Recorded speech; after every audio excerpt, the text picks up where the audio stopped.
let's get started. Okay, first and foremost, so there's a couple things I want to talk about with respect to what's going on in Ukraine.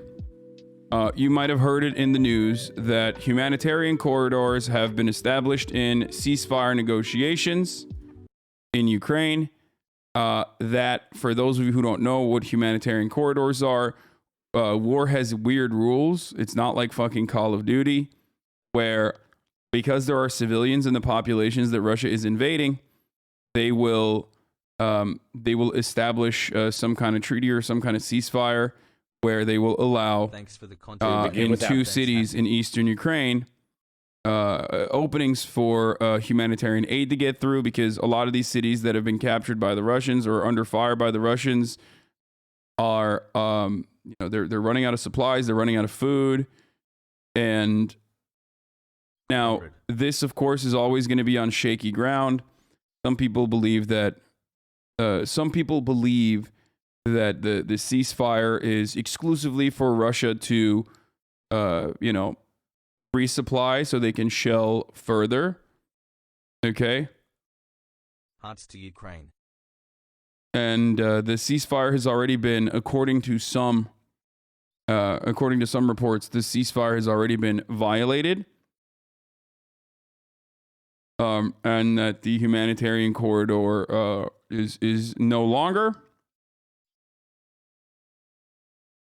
Now, one of the worst parts about the ceasefire, of course, is that the humanitarian corridor in this situation, especially in like Mariupol, which is like the where a lot of the Azov battalion is stationed, is that once the ceasefire is over, then I fear that the Russian forces will then just say everyone in that city is now an enemy combatant. So, but here, let's look at the details. Breaking news from the war in Ukraine. Russia declaring a limited ceasefire in two cities to the south and east of Ukraine. But reports now that agreement has already been broken. The civilian corridors were supposed to allow people to evacuate safely from the intensive Russian bombardment and the heavy fighting. But we are hearing from an official in Mariupol that the evacuation has now been postponed as heavy shelling continues. And because of a new censorship law passed in Russia just yesterday, some Western networks from CNN to the BBC to Sky News and our own ABC News team are not broadcasting from Russia as of now. An ABC News spokesperson saying, "We will continue to assess the situation and determine what this law means for the safety of our teams on the ground." This as Secretary of State Antony Blinken is in Poland for talks with top officials. We, of course, have team coverage of the story, and we're going to start with ABC's Matt Gutman in Lviv, Ukraine. Matt, good morning. Hey, good morning, Gio. I want to give you a sense of where we are. This is part of a sprawling checkpoint complex. You can see them loading those sandbags right behind me. Now, increasingly in this conflict, civilians in the crosshairs. You mentioned that brief 5-hour ceasefire in those two cities in the east. We hear there is shelling in Mariupol. Just heard from the president's office, Zelensky's people telling people, go back home. The evacuation is canceled. Get in your bomb shelters. This morning, that merciless Russian onslaught against civilian targets intensifying. Social media video showing an apartment complex in Chernihiv, north of Kiev, fires still smoldering. Survivors screaming and scurrying for cover. 47 people killed, according to authorities. The Russians also targeting... I believe the number of civilian casualties on the Ukrainian side has now reached 357. That's what I saw on the last report. A school west of the capital, gutting the building, charred textbooks amidst the debris. The Russians also taking the southern city of Kherson and focusing their fire on Ukraine's second largest city of Kharkiv. But early this morning, Russia reportedly violating a 5-hour ceasefire in the hard-hit cities of Mariupol and Volnovakha in the east. Ukrainian officials now saying the Russians shelled the humanitarian corridor as civilians tried to flee. Authorities in those cities calling off the evacuation of civilians and urging them to get into bomb shelters.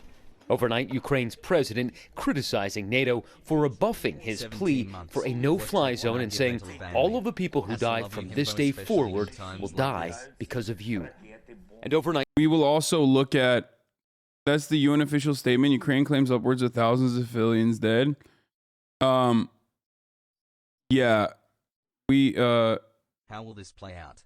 I mean, every single day I repeat this, but of course, you know, I got to repeat it over and over again, which is that like every piece of information that you get from Ukraine currently is going to be either false, like outright false, or half the information. Okay, it's the fog of war.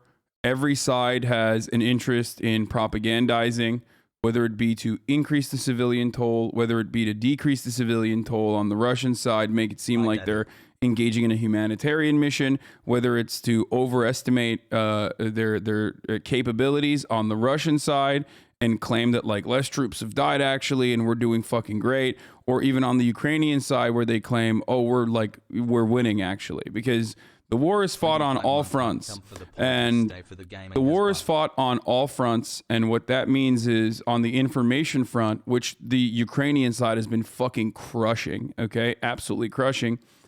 There is always going to be false information. Sometimes you will never learn what the actual accurate retelling of events looked like, okay? Because once the established narrative is established, they're just going to fucking, they're just going to continue with that, right? So, I'm starting to think you aren't going to watch that Wendover video, Omegalol. No, I will. I will watch the Wendover video. There's a Johnny Harris video. Putin will lose. Here's why. Second Thought made a video as well on it. We're going to watch these 3 videos for sure today. On this. Okay. So analysis, I'm going to show you 2 different kinds of analysis here. On the one hand, Johnny Harris video is mid. Okay. Farmers in Ukraine are propagandizing stealing Russian tanks. No, not the people on the ground. It's the people on the ground have their own personal interests and their own personal,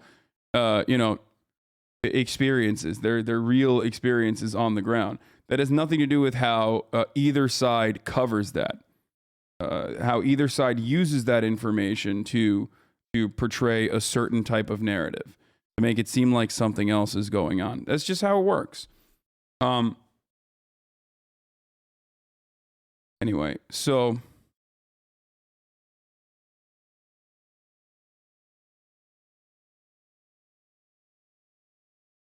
here's an example. I'm sure the story is fake, but I want it to be real. Thank you for like this? Yeah. In Kyiv, a woman knocked down a Russian drone from a balcony with a jar of cucumbers. How did they expect to occupy this country? Yeah, that's what I mean. Like, there's no fucking shot that that's real, okay? I'm sorry. There's like 0% chance. Especially because, like, was that like a regular drone? Like, was that a civilian drone? Because real drones like Bayraktar or, actual fucking drones are so incredibly high up in the sky that the only way to genuinely shoot them down is with heat-seeking missiles, because the Bayraktar, for example, has an engine, so it runs hot, or some kind of radar, some kind of gun, like an anti-air defense weapon with radar capabilities. So it could have been like maybe a small surveillance drone, but even then. Bro, you don't know about drones? I've spent years playing Watch Dogs. You are wrong. Okay, well, I've actually asked, people who build drones about the possibility of not the cucumber, but like how easy it is to like literally shoot it down or some shit. But 15 months. Yeah. What is this? Dude's escaping Ukraine during active shelling says. Escaping Ukraine during active shelling. He's okay because he smokes cannabis. Tell NBC reporters that legalize this. Jesus Christ, dude. It's just like this is always wonderful. Look. Where all that military sound that you're hearing, there are civilians there at the end of that. Terrified civilians. Look, these are some of them that have just come out. Again, there's a small gaggle of journalists here. who are trying to get into the city to talk to some of the civilians, and these are the coaches that they're being taken out on. Let's just take a quick look. Dude, if there's one thing I've learned from this war, more important than anything else that I've seen, okay? The Ukrainian people are very proud, they're very strong, very resilient. But nothing, and I mean nothing, matches the integrity, okay? The poise, posture, and overall courage demonstrated by the Ukrainian bus drivers. Okay? Ukrainian bus drivers are just the actual fucking heroes, okay? Like, you think the American SEAL Team 6 are heroes? Fuck no, okay? Ukrainian bus drivers make the entire US military look like a bunch of fucking babies playing patty cakes, okay? I mean, these dudes have been around. These dudes have just been fucking driving around like nothing's going on. The public transit workers of Ukraine, like, goddamn, dude, they're incredible. They're incredible people. They're just like, yeah, no, we keep going. We must. It's like bombing is happening in the city, and you see the bus just drive through the bombs.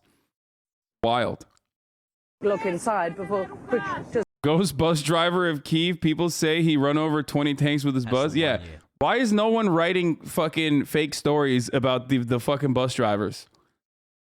That's what's really frustrating. Everyone's like, oh, Ghost of Kyiv. You know, he destroyed like 500 Russian planes. How about the bus driver that's evacuated like, 10,000 fucking Ukrainians?